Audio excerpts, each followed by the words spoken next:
2011 மாண்புமிகு அம்மா அவர்கள் தமிழகத்துடைய முதலமைச்சராக பொறுப்பேற்கின்ற பொழுது 100க்கு 32 பேர் தான் படிச்சிட்டு இருந்தாங்க பட்ட படிப்பு. திமுக ஆட்சியில் ஆட்சி மாற்றம் வந்து அம்மா முதலமைச்சராகும் போது 2011 100க்கு 32 பேர். அம்மா கல்வியில புரட்சி மறுமலர்ச்சியை ஏற்படுத்தியதன் விளைவு, அம்மா மறைவுக்கு பிறகு அம்மாவுடைய அரசு தொடர்ந்து கல்லூரியை திறந்ததன் விளைவு 100க்கு இன்றைய தினம் 52 பேர் படிக்கிறாங்க.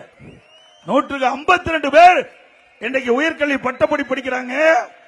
இந்த அரசு கல்லூரி திறந்த விளைவு ஏழை எளிய குடும்பத்திலே பிறந்த மாணவ மாணவி வெறும் குறைந்த செல்வு. தனியார் கல்லூரிக்கு போனா 75,000, அரசு கல்லூரியில மிக குறைந்த கட்டணம். அதனால கல்வி கற்புடைய எண்ணிக்கை உயர்ந்திருக்குது. அதே போல பள்ளிகள் இன்றைக்கு ஆரம்ப பள்ளி, நடுநிலைப் பள்ளி, தர உயர்த்தி உயர்நிலைப் பள்ளி, உயர்நிலைப் பள்ளி தரம் உயர்த்தி மேல்நிலைப் பள்ளி, கிட்டத்தட்ட 500க்கு மேற்பட்ட மேல் பள்ளிகளை திறந்தோம். அதனால இந்தியாவிலேயே கல்வி கற்போடைய எண்ணிக்கை தமிழ்நாட்டில் உயர்ந்திருக்குது. இதெல்லாம் அண்ணா திமுக ஆட்சியில் செய்த சாதனை.